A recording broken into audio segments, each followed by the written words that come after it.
美國總統川普捌講過，可能會甲咱的總統賴清德通電話來討論軍售案。不過，根據路透社的報道，目前雙方是也未有規劃。另外，中國海警船是又閣裝入來咱的限制水域，閣話講有東沙群島的主權。因為咱的海巡嘛是甲嗆聲，講中國的和平是一場騙局，國際社會袂支持。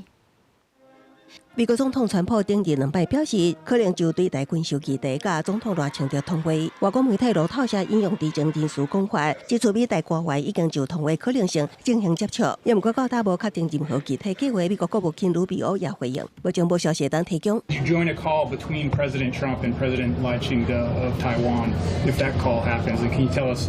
if preparations are underway for that as the president? Yeah, I don't have any news on that for you today. 路透社也報道，北京已經經過華府拿傳來通話，可能損害美中雙邊關係，甚至互傳習會。處地的靜電放水流，特別新聞是公布，習近平在傳習會時點名日本首相高市早苗，甲賴總統當咧威脅區域和平，敦促川普唔通支持兩人，也毋過川普並無對人行，頂多表明高市並不是應該受批評的領袖。目前的台灣議題比較像是美中交手的議題，好的我可能用一下，不好的時候我可能借由台灣議題也可以反方向來使用，這是我們必須要非常注意的地方。中華人民